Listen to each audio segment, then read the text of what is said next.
창세기 15장 1절부터 21절 말씀. 이후에 여호와의 말씀이 환상 중에 아브라함에게 임하여 이르시되 아브라함아 두려워하지 말라. 나는 내 방패요 너의 지극히 큰 상급이니라. 아브라함이 이르되 주 여호와여 무엇을 내게 주시려 하나이까. 나는 자식이 없사오니 나의 상속자는 이 다메섹 사람 엘리에셀이니이다.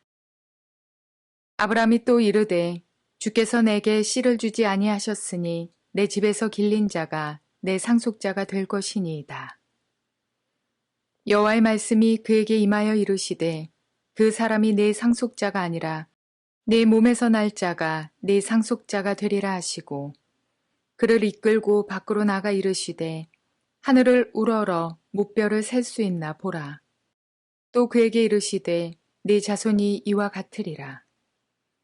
아브라함이 여호와를 믿으니 여호와께서 이를 그의 의로 여기시고 또 그에게 이르시되 나는 이 땅을 네게 주어 소유를 삼게 하려고 너를 갈대아인의 우르에서 이끌어낸 여호와니라.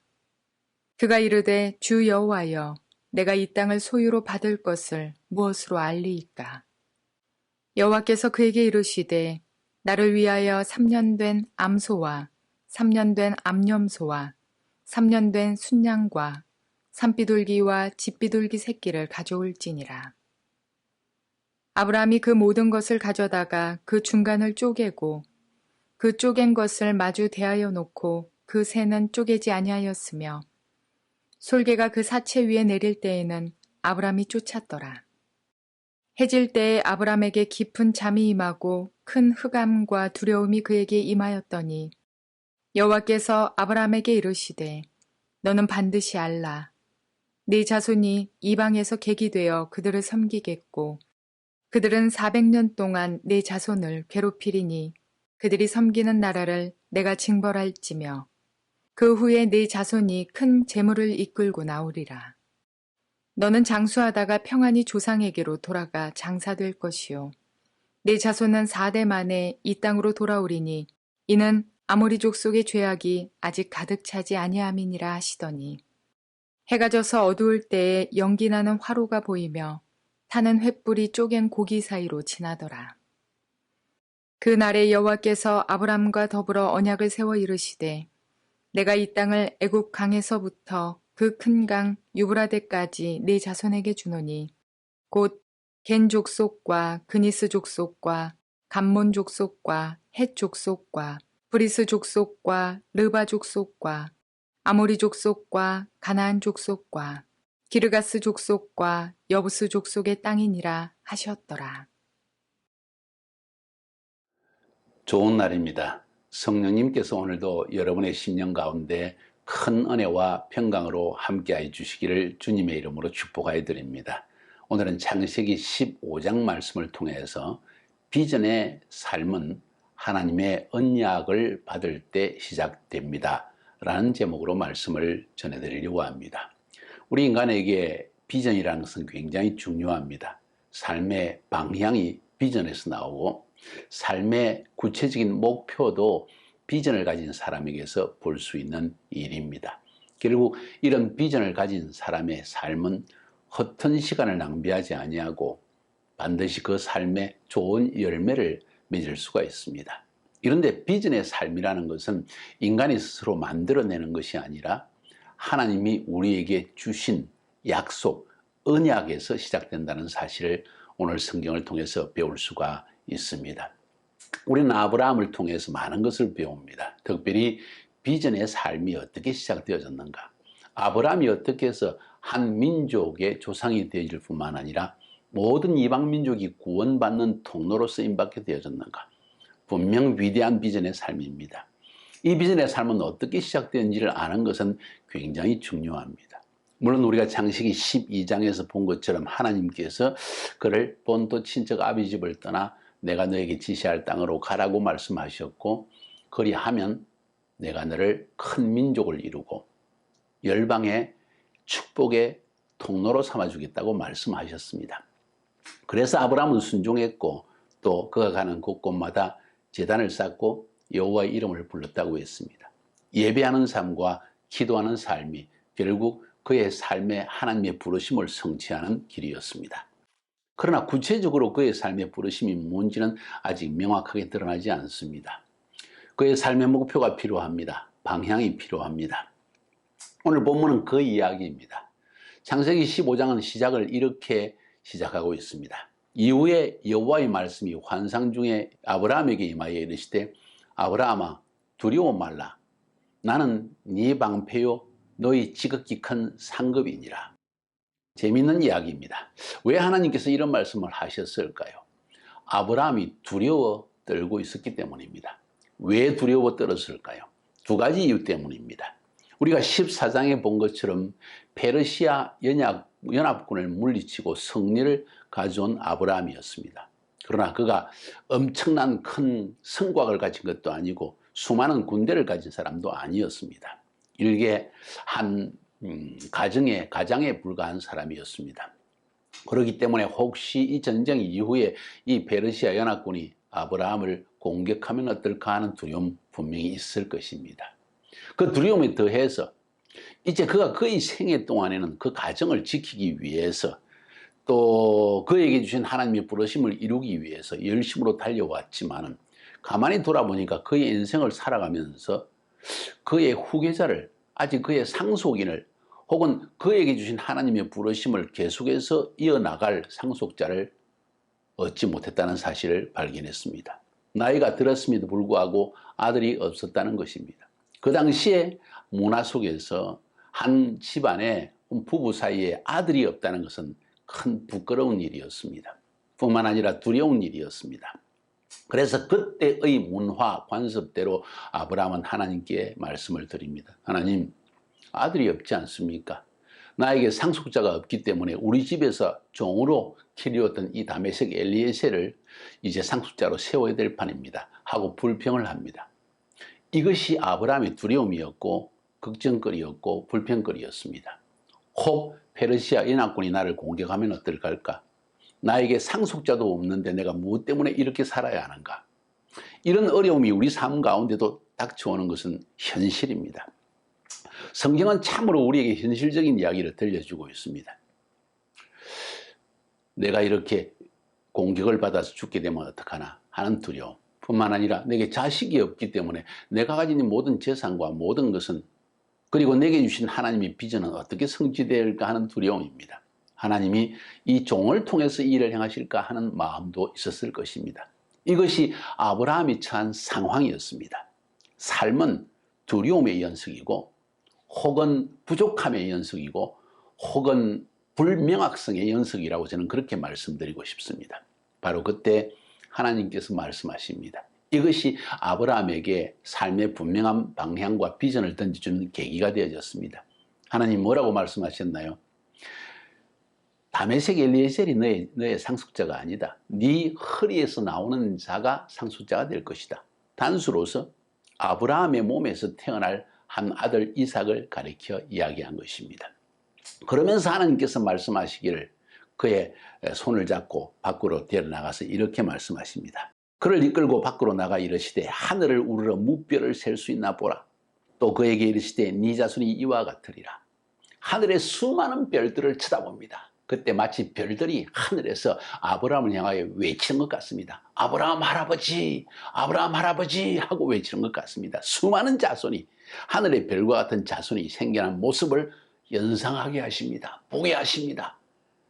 아브라함이 여호와를 믿으니 여호와께서 그를 그의 의로 여기시고 아브라함이 그 하나님의 말씀을 믿었을 때 다시 말해서 하나님의 약속, 언약을 붙들었을 때 아브라함을 의롭다고 칭하셨다는 것입니다. 네가 옳다는 것입니다. 다시 말해서 하나님과의 언약이 체결되어진 것입니다.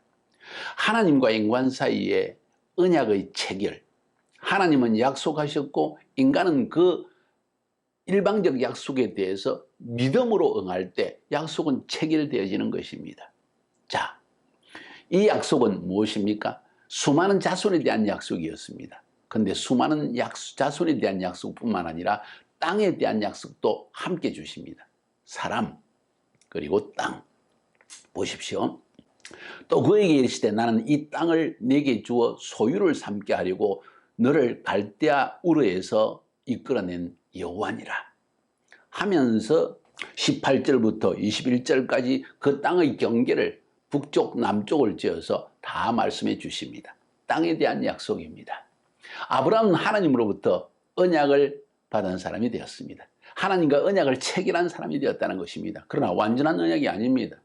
아브라함은 그 당시에 문하로서 하나님이 나와 언약을 주신 것, 이 언약을 체결한 걸 내가 어떻게 알 수 있습니까? 할 때 하나님께서 말씀하십니다. 짐승을 잡아라. 오늘 본문에 기록되어 있는 것처럼 3년 된 암소와 3년 된 암염소와 3년 된 수장과 산비둘기와 집비둘기 새끼를 가져와라. 그래서 가져오니까 중간을 쪼개라. 쪼개니까 피가 나죠. 피의 언약을 맺으시는 것입니다. 그리고 하늘에서 불이 내려서 이 계약이 성사되었다는 것을 하나님께서 징표로 말씀해 주십니다. 할렐루야. 하나님은 언약의 하나님이십니다. 왜 우리에게 언약 주신지 아십니까? 인간은 삶의 방향을 모르고 살아가는 존재입니다. 쉽게 이야기하면 목표가 없고 비전 없는 존재입니다. 오늘날 많은 젊은 청년들을 바라볼 때 비전 없고 목표 없고 방향 없는 인생, 그냥 되는 대로 하루하루를 살아가는 그들의 모습을 보면서 참으로 안타까운 마음이 많습니다. 왜 그렇습니까? 하나님과의 관계가 형성되어지지 않았기 때문입니다. 하나님이 주시는 방향성이 없기 때문에 도대체 왜 살아야 되는가? 무엇을 위해 살아야 되는가? 내 삶의 비전이 무엇인가 하는 것을 알지 못하는 것입니다. 단순히 그냥 돈 많이 벌고 높은 지위에 올라가고 그리고 어떤 보장된 직장을 가지고 인생을 보장 있게 살다가 한 잘하면 100세까지 살다가 그냥 죽어버리는 것이 그들의 삶의 목적이 되어집니다. 그렇기 때문에 인간의 심령 속에는 끊임없이 갈증과 그리고 허무함이 싹 드는 것입니다. 이렇게 살다가 죽는 것이라면 이것을 위해서 나의 생애를 이렇게 수고하며 애를 써야 될 것인가 하는 고민이 일어나는 것입니다. 그러나 하나님은 아브라함에게 나타나셨습니다. 그도 역시 두려워했고 그도 역시 근심했고 그에게도 역시 마음에 불평거리가 있었지만은 하나님과의 관계성이 형성되어졌고 아브라함이 언약을 받았을 때 하나님의 언약을 받게 되고 언약을 체결하였을 때 그의 인생에 분명한 방향성이 나타났습니다. 하나님이 이것 때문에 갈대아 사람들의 땅인 우르에서 나를 이끌어내셨구나. 이방적인 삶에서 벗어나 하나님과의 관계를 형성한 새 삶을 살게 하셨구나. 그리고 나를 통해 큰 민족을 이루어 주시고 갈라디아서에 의하면 이방 민족들이 나를 인해서 복을 받게 하시기 위해서 갈대아 우르에서 이끌어내시고 이제 이 땅을 주셔서 이 땅에 거하게 하시는구나 하는 분명한 비전적 삶이 생겨나게 된 것입니다. 이렇게 계약을 체결하고 난 뒤에 하나님은 아브라함의 후손에 일어날 그러한 비전적인 이야기를 들려주십니다. 무슨 이야기입니까? 보니까 네 자손이 이방에서 객이 되어서 그들을 섬기겠고 그들은 400년 동안 네 자손을 괴롭힐 것이다. 아브라함의 후손, 다시 말해서 요셉의 때에 야곱이 70명을 거느리고 애굽 땅에 들어가서 400년 동안 애굽에 종살이 할 것을 미리 예언해 주십니다. 그 이후에 하나님께서 큰 재물을 이끌고 애굽에서 나오게 하신다는 약속도 하십니다. 너는 평안하게 조상에게 돌아가지만은 이렇게 해서 네 자손은 4대 만에 이 땅으로 다시 돌아오게 될 것인데 아모리 족속의 죄악이 가득 찼을 때 그 죄악을 심판하기 위해서 너희를 애굽에서 끄집어낼 것이다. 이렇게 약속하십니다. 그리고 결국 이 땅을 너희에게 줄 것이다. 우리가 알고 있는 대로 출애굽 그리고 레위기 출애굽 민수기 신명기를 나타난 대로 출애굽의 역사가 일어날 것을 하나님은 아브라함에게 미리 말씀해 주신 것입니다. 아브라함은 이제 그가 이 땅에 사는 동안 해야 할 일이 무엇인지를 분명히 알게 되어졌습니다. 비전을 받은 것입니다. 이 비전의 삶이 결국 하나님의 언약을 받았을 때 그리고 그것을 믿었을 때 하나님과의 믿음을 통해서 하나님과의 언약이 내 것이 되어졌을 때 비전의 삶은 아브라함에게 비전의 삶은 시작되었다는 이야기입니다. 여러분의 인생에도 마찬가지입니다. 저의 인생에도 1983년에 하나님은 나를 거듭나게 하셨습니다. 거듭난 저에게 하나님은 선교사가 될 것이라는 비전을 주셨습니다. 이 비전은 받았지만 어디로 가서 무엇을 해야 될지 몰랐습니다. 그리고 1년이 지난 뒤에 하나님은 저를 독일 땅으로 이끌어내셨습니다. 그리고 6년의 세월 동안 하나님께서 마치 애굽에서 종살이하는 이 이스라엘 백성들처럼 저를 많은 훈련을 시키시고 결국 저를 카자흐스탄이라는 땅으로 들어가게 하셨습니다. 40일 금식하는 동안에 하나님께서 저의 마음속에 언약을 주셨습니다. 약속을 주셨습니다.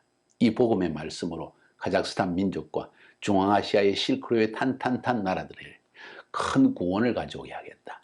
이 복음으로 내가 이 민족들을 구원하여 내겠다는 약속의 말씀을 주셨습니다. 저는 그 말씀을 받는 순간 하나님께서 하실 일이 무엇인지 깨달아 알았고, 그 비전을 받는 순간, 하나님으로부터 약속의 말씀을 받는 순간 저의 인생은 완전히 그 일을 향하여 돌진하고 돌입하여 나가는 그러한 인생이 되었다는 이야기입니다. 지금은 하나님께서 저의 그 이후에 아랍 민족들과 페르시아 민족 그리고 유대인들을 구원하는 것이 하나님의 마지막 계획이라는 것을 말씀해 주시고, 왕의 대로 이사야 19장 23절부터 25절까지 있는 왕의 대로 비전을 또 저에게 주셔서 이제는 그 비전을 향하여 한 걸음 한 걸음 성큼성큼 나아가고 있습니다.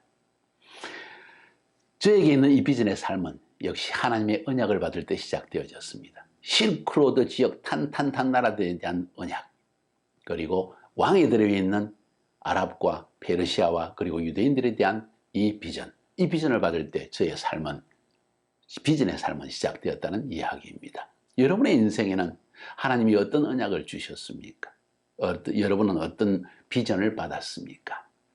아브라함과 같이 하나님과 매일 예배하고 그리고 하나님의 이름을 부르는 기도하는 삶을 살아갈 때 여러분의 삶에도 아브라함에게와 같이 또 저에게와 같이 여러분의 동일한 언약을 하나님께서 주시고 그 언약을 받는 순간 여러분의 삶은 비전의 삶으로 변화되어지는 것입니다.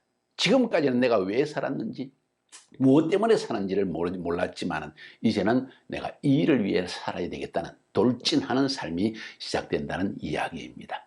여러분의 삶이 그렇게 되기를 주님의 이름으로 축복하여 드립니다. 승리합시다.